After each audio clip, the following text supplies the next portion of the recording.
Hello everyone, I am SK Mishra, pharmacy qualified, lab diagnostic expert, lab franchise consultant, diet psychologist, believe in simplicity and on a mission to improve lives.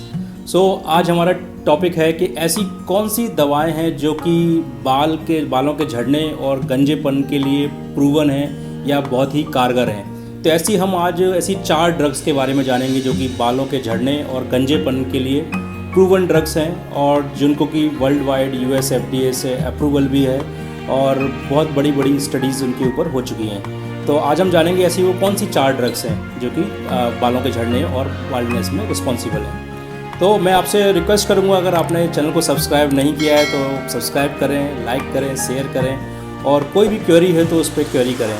और मैं चाहूँगा कि आप कोई भी ऐसी query कर सकते हैं जिसमें कि आपको कुछ पूछना हो मुझसे, तो मैं उसके बारे में रिप्लाई भी कर सकता हूँ। तो समझते हैं, आइए जानते हैं इस सब चीज़ों के बारे में। दोस्तों, पहले हम समझते हैं कि ये जो बालों का झड़ना और ये जो बाल्डनेस है या गंजापन है, ये होता कैसे है और क्या इसका वो है। तो बेसिकली इसमें 2-3 चीज़ें हैं, मैं आपको कॉमन चीज़ें बताऊंगा। इसमें से बालों के झड़ने के बहुत सारे कारण हैं। बेसिकली कुछ एनवायरमेंटल फैक्टर्स भी हैं, पॉल्यूशंस भी हैं, ये जनरलाइज कारण है। उसके अलावा जो एक कॉमन जो बाल्डनेस जो पाई जाती है मेल और फीमेल्स में, बेसिकली वो जेनेटिक होती है या आनुवांशिक होती है, जो मेल और फीमेल्स में जो बाल्डनेस है। और उसमें जो एंड्रोजेनिक एलोपेशिया जिसको हम बोलते हैं, जो कि मेल हार्मोन जो टेस्टोस्टेरोन है इसको जो कन्वर्ट होता है बाद में जाकर DHT में, उसकी वजह से मेल और फीमेल दोनों में जो है वो बाल्डनेस की समस्या आती है स्पेशली। या कह लीजिए बालों का झड़ना, बालों का पतला होना, या कह लीजिए उनका सघननेस जो है, बालों का जो सघनता है उसका कम होना, सघनता का, बालों का विरल हो जाना बालों का, ये इस तरह की समस्याएं स्टार्ट होती हैं। और ये बेसिकली मुख्य कारण इसमें यही है। और इसके प्रकार और भी बहुत सारे प्रकार हैं, जैसे कि इसमें प्रकार है मुख्य रूप से एंड्रोजेनिक एलोपेशिया, बहुत ही कॉमन, इसको हम बोलते हैं कॉमन बाल्डनेस। उसके अलावा एलोपेशिया एरेटा, इसके अलावा फिर एलोपेशिया टोटलिस, और भी ऐसे 4-5 तरह के प्रकार हैं जो कि बालों के बाल्डनेस के प्रकार कह सकते हैं इसको हम, या बालों के झड़ने के प्रकार कहे जा सकते हैं। आइए समझते हैं कि वो ऐसी प्रूवन ड्रग्स फिर कौन सी हैं इसमें जो कि काम करेंगी दोनों कंडीशंस में, मेल और फीमेल्स के लिए, महिलाओं और पुरुषों में, दोनों में। तो इसमें जो पहली जो ड्रग्स है जो कि दशकों से इस्तेमाल हो रही है ये ड्रग, इसका नाम है मिनॉक्सिडिल। बेसिकली मिनॉक्सिडिल जो ड्रग है, बेसिकली जब स्टार्ट हुई थी दशकों पहले, जब ये इन्वेंट हुई थी ड्रग, तो ये इन्वेंट हुई थी बेसिकली हाइपरटेंशन का इलाज के लिए, कह लीजिए हाई ब्लड प्रेशर जो होता है उसके इलाज के लिए हुई थी। क्योंकि ये बेसिकली एक वैसोडाइलेटर है जो कि पोटेशियम चैनल को ओपन करती है ये ड्रग, और उसकी वजह से ये पेरिफेरल्स जो है वैसोडाइलेशन करती है। वैसोडाइलेशन का मतलब होता है कि नसों को फैलाती है, जिसके फैलाने से ब्लड प्रेशर जो है वो रिड्यूस होता है। इसका ये पर्पस था जब ये इंट्रोड्यूस हुई थी ड्रग दशकों पहले। फिर बाद में जब फर्दर रिसर्च हुई मिनॉक्सिडिल ड्रग के ऊपर, तो पता चला कि इसके और भी अन्य भी प्रभाव हैं, जो कि बेसिकली ये हेयर फॉलिकल्स जो होते हैं, बालों के जो हेयर फॉलिकल्स हैं या बालों की जड़ें, इसको अगर बोले समझें अगर हम इसको, तो बालों की जड़ों में ये बेसिकली वैसोडाइलेशन करती हैं, मतलब नसों को फैलाती हैं। उसके फैलाने से ऑक्सीजन, न्यूट्रिएंट्स और अदर मिनरल्स वगैरह बालों तक पहुँचते हैं, उनकी जड़ों तक पहुँचते हैं, हेयर फॉलिकल्स तक पहुँचते हैं। उसके पहुँचने से उनकी जो ग्रोथ है वो बढ़ती है, और जो फॉलिकल्स जो डेड अवस्था में जाने वाली हैं उनमें भी थोड़ी बहुत जान आती है, और धीमे धीमे बाल पहले सघन होते हैं और उसके बाद जो डेड फॉलिकल्स हो गई हैं वो जो कि ऑलमोस्ट डेड वाली फॉलिकल्स हो चुकी हैं, उनमें फिर जान आती है और बाल इस प्रकार से उसमें बाल आने लगते हैं। और ये इसका बेसिकली एक मोड ऑफ एक्शन है जिसको कि मिनॉक्सिडिल, और ये बहुत ही प्रूवन ड्रग है। अभी तक इस ड्रग के बारे में बहुत सारी स्टडीज़ होती हैं, लाखों लोग इसको यूज़ कर चुके हैं इस ड्रग्स को, और इसके कारगर प्रभाव हैं बालों को बढ़ने में। अब ये ड्रग लेकिन काम किस तरह के लोगों में काम करती है, मैं आपको ये बताना चाहूँगा। ये ड्रग बेसिकली उन लोगों के लिए बहुत ही इफ़ेक्टिव है जिनका की फैमिली हिस्ट्री है, जिनके बालों के झड़ने की फैमिली हिस्ट्री है या गंजेपन की फैमिली हिस्ट्री है, मतलब आनुवांशिक रूप से जिस फैमिली में गंजेपन की अगर हिस्ट्री है तो उसमें ये ड्रग बहुत ही इफ़ेक्टिव है, स्पेशली मिनॉक्सिडिल। और ये बेसिकली कोई टैबलेट या अदर फॉर्म में नहीं लेना है, इसका एक सॉल्यूशन है जो कि अल्कोहल बेस्ड सॉल्यूशन होता है, जो कि बालों में लगाना होता है डेली बेसिस पे, और उसके द्वारा ही ये काम करती है ये दवा। तो इसका जो इसके अलावा इस दवाई के बारे में ये भी जानना ज़रूरी है कि ये आनुवांशिक रूप में जहाँ पे फैमिली हिस्ट्री है बाल्डनेस की, उनको यूज़ करने के लिए है, लेकिन ये उन लोगों के लिए नहीं है जिनको कि अचानक से हेयर लॉस हुआ या अचानक से इनके बाल झड़ गए, गंजापन आ गया, पैचेस आ गए, तो ये उस कंडीशंस के लिए रिकमेंडेड नहीं है। बाकी उसके अलावा ये बहुत सारी अदर कंडीशंस के लिए बिल्कुल रिकमेंडेड है बेसिकली, जैसे कि एलोपेशिया एरिएटा जो कि एक ऑटोइम्यून बेस्ड डिसीज़ है। इसमें कि जो हेयर फॉलिकल्स होती हैं उनमें ऑटो एंटीबॉडीज़ बन जाती हैं, मतलब उसकी सेल्स के अगेंस्ट में ही एंटीबॉडी बन जाती हैं उस हेयर फॉलिकल्स में और उसको किल करने लगती हैं और जिससे बाल झड़ते जाते हैं और धीमे धीमे गंजापन आ जाता है। तो ये उस कंडीशन में भी काम करती है, एलोपेशिया टोटलिस में भी काम करती है। इवन ये एक इकलौती ड्रग है जो कि सेफेस्ट ड्रग है महिलाओं के लिए भी, जिनमें कि महिलाओं में जो बेसिकली जो गंजापन के लिए बालों के झड़ने की प्रॉब्लम होती है वो बेसिकली महिलाओं में आती है कि बालों का जो सघनता है वो कम होती है पहले शुरुआत में, फिर बाल पतले होने लगते हैं और धीमे से जो सेंट्रल लाइन पे इनका बालों में धीमे धीमे वहाँ से पैचेज स्टार्ट होते हैं। बेसिकली महिलाओं का जो पैटर्न है बेसिकली बहुत डिफरेंट होता है, मेल पैटर्न जो बाल्डनेस है उससे थोड़ा सा फ़र्क आता है, तो वहाँ से इसमें पैटर्न में फ़र्क आता है। तो उसमें भी ये बहुत इफ़ेक्टिव ड्रग है बेसिकली। और अब ये किस कंसंट्रेशन में लेनी है, कितनी लगानी है, किस मात्रा में लगानी है, किस डोजेज में लेनी है, वो मैं आपको बताता हूँ साथ ही साथ इसमें। तो मिनोक्सिडिल टॉपिकल सॉल्यूशन है, जब अगर शुरुआत में स्टार्ट कर रहे हैं इस ड्रग को तो ये बेसिकली डिफरेंट कॉम्बिनेशन या कहिए कंसंट्रेशन में आती है। इसके जो कंसंट्रेशन है वो 2% कंसंट्रेशन है, 5% कंसंट्रेशन है, 10% है, 15% है। तो शुरुआत में आपको स्टार्ट करना है 2 से 5% के कंसंट्रेशन, स्पेशली पुरुषों के लिए, और महिलाओं के लिए 2% से ही चालू करना है, उससे ज़्यादा कंसंट्रेशन की ज़रूरत नहीं है। और इस ड्रग में एक खास बात यह है कि इसको आपको अब जब भी लगाना चालू करेंगे 3 से 4 महीने जब तक आप लगाएंगे तब इसके प्रभाव स्टार्ट होते हैं, बालों की ग्रोथ और बालों की सघनता और बालों का पतले से थोड़ा सा मोटापन आना जो है वो 3 से 4 महीने में आपको दिखाई देगा इसके इफ़ेक्ट। और अब आप पूछेंगे कब तक लगाना है फिर इसके बाद, तो जो रिकमेंडेड है as per pharmaceutical science, it has to be recommended for indefinite time. जब तक आप चाहते हैं कि आपके बाल बने रहें या बाल प्रॉपर तरीके से ग्रो करते रहें और बालों की सघनता बनी रहे, तो आपको ये लगातार लगाते रहना है। यही इसका एक सबसे बड़ा कह लीजिए ड्रॉबैक क्या समझ सकते हैं इसको, या कह लीजिए लिमिटेशन समझ सकते हैं इस दवा की। लेकिन ये दवा काम करती है, कारगर है महिलाओं और पुरुषों दोनों में, बस इसको लगातार लगाते रहना है, ये एक सबसे बड़ा इसमें साथ में चैलेंज है। अब इसका आप पूछेंगे इसके कि साइड इफ़ेक्ट्स क्या हो सकते हैं इस दवाई के लिए, इतने लंबे समय तक लगाएंगे तो साइड इफ़ेक्ट्स भी होंगे।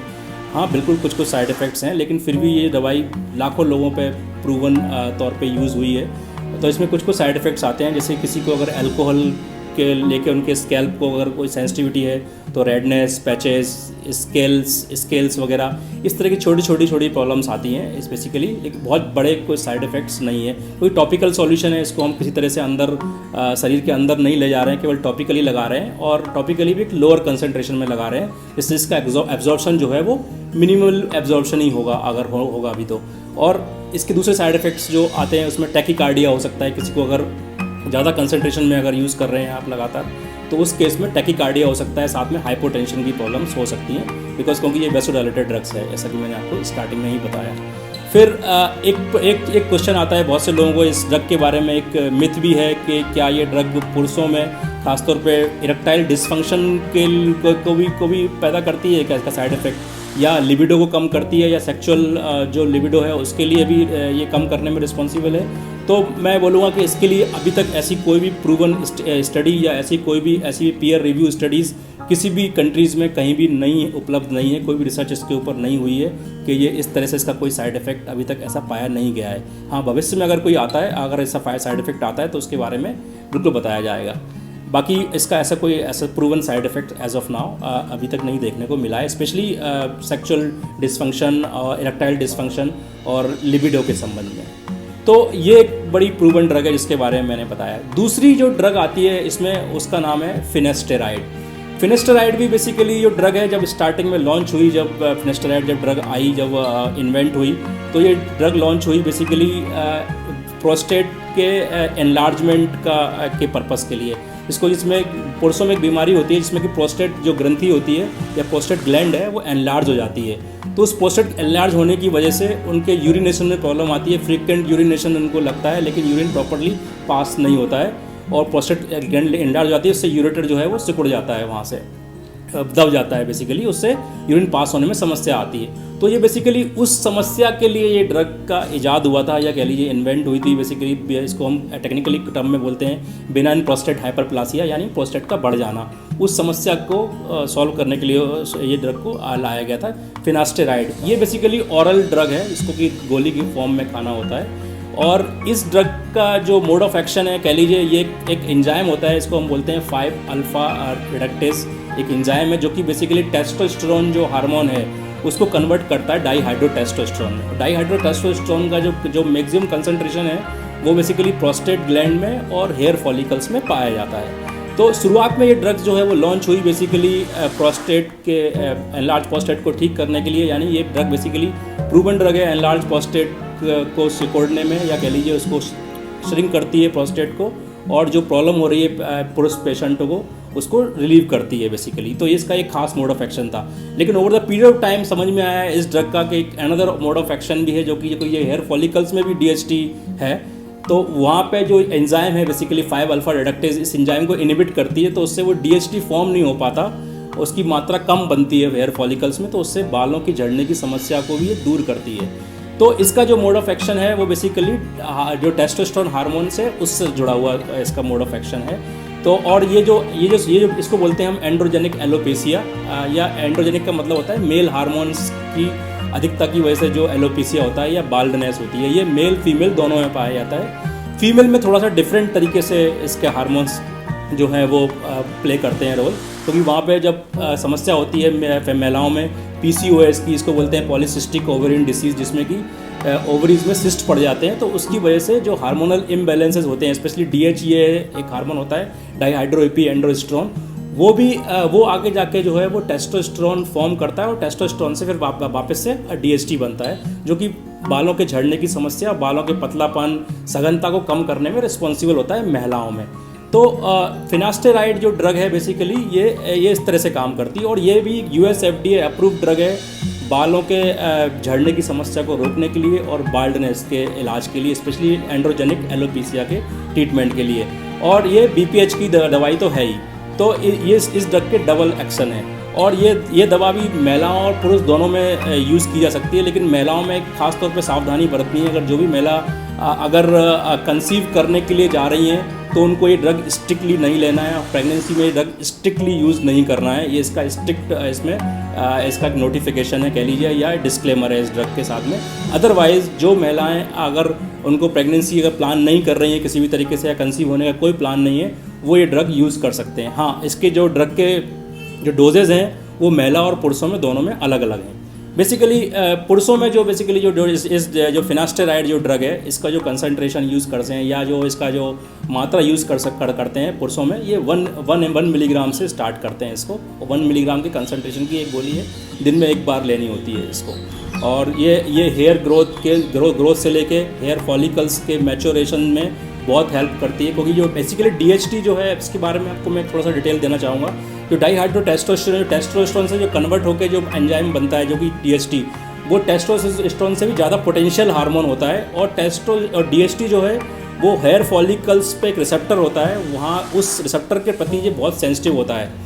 तो इसकी सेंसिटिविटी की वजह से और उसके कंसंट्रेशन हेयर फॉलिकल्स के आसपास होने की वजह से वहाँ पे हेयर फॉलिकल्स जो है वो टूटने लगते हैं, वहाँ से जल्दी टूटने लगते हैं। और जो टर्मिनल हेयर्स हैं, एनाजेन फेज़ है, उससे पहुँचने से पहले ही जो हेयर फॉलिकल्स है वो टूट जाते हैं, और वहाँ से ये स्टार्ट होता है इसमें एंड्रोजेनिक एलोपेसिया का, या कह लीजिए गंजेपन की शुरुआत होने लगती है बेसिकली। तो ये दवा, ये जो DHT है, ये बहुत ही मतलब ऐसा नहीं है कि DHT का कंसंट्रेशन अगर किसी के शरीर में ज़्यादा है तो उसको एलोपेसिया होगा, ये ऐसा बिल्कुल भी नहीं है। एक समझने की चीज़ है, क्योंकि ये डिपेंड करता है कि जो आनुवांशिक तौर पे जो सेंसिटिविटी हमारी फॉलिकल्स में है उसके ऊपर डिपेंड करता है। कई बार कम मात्रा में भी DHT जो है वो हेयर फॉलिकल को स्टिमुलेट कर देता है, और उसकी वजह से जो है वो बालों का झड़ना स्टार्ट होता है, बाल झड़ने लगते हैं बेसिकली। तो मतलब ऐसा कोई भी सिस्टम नहीं है, या ऐसा कोई तरीका नहीं है कि जिसका टेस्टोस्टेरोन की मात्रा ज़्यादा है या तो उसी में ही DHT ज़्यादा होगा, ये ज़रूरी नहीं है। कम DHT भी आपके हेयर फॉल के लिए रिस्पॉन्सिबल हो सकता है, हाई DHT की ज़रूरत नहीं है। It all depends upon person to person, और उसके जेनेटिक प्रोफाइलिंग के ऊपर डिपेंड करता है। और इसके साथ में इस DHT के लिए बेसिकली एक जांच भी करते हैं हम। इस तरह की दवाई जब स्टार्ट करते हैं, जब भी 5 अल्फा रिडक्टेज जो इनहिबिटर जो ड्रग्स होती हैं, जो 5 अल्फा रिडक्टेज जो एंजाइम है उसको रोकने वाली जो दवाइयाँ इस्तेमाल करते हैं, उसकी जांच करी जाती है बाकायदा। डाइहाइड्रोटेस्टोस्टेरोन की ब्लड में जांच करके पता कर सकते हैं कि इसका क्या स्टेटस है। उससे पता लगता है कि एंजाइम कैसे काम कर रहा है। एंजाइम की एक्टिविटी को देखने के लिए बेसिकली वो जांच की जाती है, ना कि उसके कंसंट्रेशन को। कोई DHT के कंसंट्रेशन से आप हेयर फॉलिकल्स के लॉस को या हेयर लॉस को असेस नहीं कर सकते बेसिकली, क्योंकि वो उसका पर्पस उसका जो संबंध है उसकी सेंसिटिविटी के ऊपर है कि कितना सेंसिटिव है वो पर्टिकुलर रिसेप्टर DHT का। तो ये ड्रग उस तरह से काम करती है। और ये भी एक प्रूवन ड्रग है, दोनों में दी जा सकती है। पुरुषों में 1 mg पर डे का इसका डोजेज है, और महिलाओं में जो है वो 1 mg से काम नहीं चलता है। महिलाओं में लगभग 2.5 mg के आसपास इसका डोजेज से उसको इफेक्टिवनेस दिखती है, और उससे ज़्यादा डोजेज की ज़रूरत नहीं है महिलाओं में। उससे ज़्यादा डोज देने में फिर अदर जो प्रॉब्लम्स हैं वो आना चालू होती हैं। अब इसमें आती है कि फिनास्टेराइड के साइड इफ़ेक्ट्स क्या हैं। हाँ, फिनास्टेराइड जो ड्रग है इसके कुछ साइड इफ़ेक्ट्स हैं, फिर भी ये काफ़ी वेल टॉलरेटेड ड्रग है। टॉलरेटेड का मतलब है कि ये आसानी से सहन की जाने वाली ड्रग है, लेकिन फिर भी इसके साइड इफ़ेक्ट्स हैं। इसके साइड इफ़ेक्ट अगर लंबे समय तक साइड इफ़ेक्ट लेते हैं तो इसमें लिबिडो जो है वो लॉस होता है बेसिकली। इरेक्टाइल डिसफंक्शन की थोड़ी समस्या आती है, बहुत ज़्यादा नहीं लेकिन थोड़ी समस्या इसमें पाई जाती है। महिलाओं में भी ये लिबिडो लॉस का कारण बनता है। लिबिडो यानी सेक्सुअल जो अर्ज है उसमें कमी आती है बेसिकली इस ड्रग के लंबे इस्तेमाल से। तो ये थोड़ी सी समस्या है इस ड्रग के साथ में, बट दिस इज़ आल्सो है US FDA अप्रूव ड्रग। और महिलाओं के लिए अगर जिनको कि मिनोक्सिडिल अगर सूट नहीं कर रहा है या मिनोक्सिडिल में अगर यूज़ नहीं करना है, तो उस केस में या टॉपिकल सॉल्यूशन लगाने में प्रॉब्लम है, तो उनके लिए ये एक ऑरल थेरेपी के तौर पे ली जा सकती है। Otherwise minoxidil is better option for women's के हिसाब से। तो ये 2 ड्रग मैंने आपको बताई। तीसरी जो ड्रग है वो बेसिकली फिनास्टेराइड का ही अगला कह लीजिए एक और ड्रग है, उससे मिलती जुलती, इसको बोलते हैं ड्यूटेस्टेरॉइड। ड्यूटेस्टेरॉइड बेसिकली एक और ड्रग है जो कि प्रोस्टेट ग्लैंड के जो एनलार्जमेंट है उसको श्रिंक करने के लिए लॉन्च हुई, और ये भी एक बहुत अच्छी और प्रूवन ड्रग है बेसिकली BPH के लिए, और US FDA अप्रूव ड्रग है specially for benign prostate hyperplasia के लिए, या कह लीजिए प्रोस्टेट ग्लैंड के एनलार्जमेंट की जो समस्या होती है उसके लिए प्रूवन ड्रग है। हाँ, बालों की समस्या के लिए अगर हम बात करें ड्यूटेस्टेरॉइड की, तो अगर कंपेयर करेंगे अगर फिनास्टेराइड से, तो इसका मोड ऑफ एक्शन फिनास्टेराइड से बेटर है। मतलब अगर फिनास्टेराइड अगर 75% काम कर रही है तो ये 90% तक काम करती है, इसका ये एक्शन देखा गया है। लेकिन अभी तक इस ड्रग को US FDA का अप्रूवल नहीं है, स्पेशली हेयर लॉस और बाल्डनेस के यूज़ करने के लिए ड्यूटेस्टेरॉइड को। हाँ, लेकिन कुछ कंट्रीज़ में इसको ये अप्रूवल मिला हुआ है इस तरीके इसका स्पेशली हेयर लॉस और बाल्डनेस में यूज़ करने के लिए। तो ये बेसिकली बेसिक फ़र्क है दोनों ड्रग्स में, ड्यूटेस्टेरॉइड एंड फिनास्टेरॉइड में। फिनास्टेरॉइड एक US FDA ड्रग है बेसिकली प्रोस्टेट एनलार्जमेंट के लिए भी, और हेयर लॉस की जो समस्या होती है या बाल्डनेस की प्रॉब्लम है। ड्यूटेस्टेरॉइड को अभी वो अप्रूवल नहीं है, लेकिन ये अच्छी पोटेंट ड्रग है कंपेरेटिवली। फिनास्टेरॉइड से अगर कंपेयर करें तो और अच्छा इसका मोड ऑफ एक्शन है। ये और अच्छे तरीके से जो है वो जो एंजाइम है 5 अल्फा रिडक्टेज उसको और अच्छे तरीके से इसको सप्रेस करती है, तो उससे और बेटर ग्रोथ और सघनता जो है बालों की बढ़ती है, और बाल जो है वो जल्दी बढ़ते हैं। इसमें इसका ये एडवांटेज है। तो देखते हैं इस ड्रग्स के और जो फर्दर रिसर्च होती है इसके बाद इसको US FDA अप्रूवल मिलता है या नहीं मिलता है। कुछ कंट्रीज ने ड्यूटेस्टेरॉइड को जरूर अप्रूवल दिया हुआ है हेयर लॉस और बेसिकली हेयर लॉस और बाल्डनेस के लिए। तो ये 3 ड्रग थी जो कि एलोपैथिक ड्रग्स थी पूरी तरीके से। अब मैं एक चौथी ड्रग की बात करूंगा जो basically purely Ayurvedic traditional Indian system के ऊपर बेस्ड ड्रग है, जिसको कि सभी लोग जानते हैं, बहुत लोग जानते भी होंगे इस ड्रग के बारे में।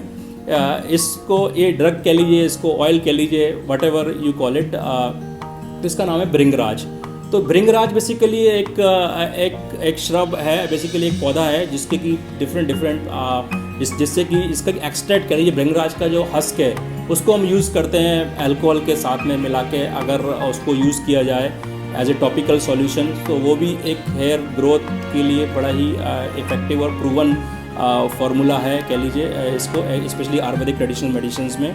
और ये मैं इस आधार पर बोल रहा हूँ कि 2008 में एक स्टडी हुई थी इसको लेके। इन्होंने जो एल्बिनो माइस होते हैं, एल्बिनो माइस मतलब एल्बिनो चूहे हैं, उसके ऊपर स्टडी किया था। स्पेशली जो मिनोक्सिडिल ड्रग है उसको एज ए कंट्रोल उन्होंने लिया था, और साथ में भृंगराज जो ऑयल है इसको अल्कोहल एक्सट्रैक्ट के साथ में यूज़ किया गया था बेसिकली उन चूहों के ऊपर। तो उसमें देखा गया कि भृंगराज जो है भृंगराज के जो एक्सट्रैक्ट है जो कि जिसको कि हमने अल्कोहल में वो किया हुआ है, अल्कोहल का सॉल्यूशन बना के यूज़ किया है टॉपिकल तौर पे, जब वो लगाया और कम साथ में मिनॉक्सिडिल का को एज ए कंट्रोल रखा हो कुछ चूहों के ऊपर, तो पता लगता है कि इस जो भृंगराज का जो इफ़ेक्ट है वो उससे और बेटर रहा और जल्दी जो है उसमें हेयर ग्रोथ आई, और हेयर ग्रोथ के साथ जो है बालों के कालेपन में भी उन्होंने हेल्प किया, मतलब जो बाल जो पक जाते हैं सफ़ेद हो जाते हैं उसमें भी थोड़ा सा हेल्प मिला, साथ में उसका जो पिगमेंट कम होता है उसकी पिगमेंटेशन में भी इसने भृंगराज के इससे हेल्प हुई।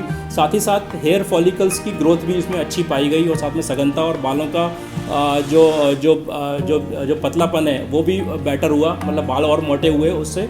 ये एक पाया गया कंपैरेटिवली मिनॉक्सिडिल के तौर पे, मिनॉक्सिडिल का जब कंपेयर किया तो ये एक स्टडी इसमें अवेलेबल है। और भी 2-3 स्टडीज़ हुई थी, वो सारी की सारी स्टडीज़ जो हैं वो एनिमल्स पे बेस्ड हैं, स्पेशली भृंगराज ऑयल के संदर्भ में। अभी तक कोई भी स्टडीज़ जो है वो ह्यूमंस पे एक बड़ी स्टडीज़ कोई भी पब्लिश नहीं हुई है भृंगराज ऑयल के बारे में, लेकिन ट्रेडिशनली जैसा कि इंडिया में यूज़ करते आ रहे हैं भृंगराज ऑयल्स को, तो डिफरेंट ओपिनियंस हैं इस पे, और अगर अच्छी से स्टडी हो तो और अच्छे से इसके इफेक्ट पता चल सकते हैं। But still it's a very good and proven medicine, proven oil और proven medicine for hair loss और बाल्डनेस की समस्याओं के लिए यूज़ की जा सकती है। तो ये 4 जो प्रूवन ड्रग्स हैं जिसके बारे में मुझे बताना था आप लोगों को। तो और मैं आपको एक डिस्क्लेमर देना चाहूँगा कि ये मैंने जो भी इन्फॉर्मेशन दी, these are basically based on the pharmaceutical science. इसका किसी भी ट्रीटिंग डॉक्टर्स की कंसल्टेशंस के साथ में कोई भी कॉन्फ्रंटेशन नहीं है, और their job is absolutely different. I have just given A information based on the pharmaceutical science only. So this is the just a best information, especially for hair loss proven drugs, which is available in India and worldwide. And once again I'll request, if you अगर लगता है आपको अच्छा लगा मेरा ये आपको episode, तो प्लीज़ शेयर करें, लाइक करें, सब्सक्राइब करें, और कोई क्वेरी हो आपको इस पर्टिकुलर टॉपिक के संबंधित, प्लीज़ मुझे आप लिख सकते हैं। Thank you very much.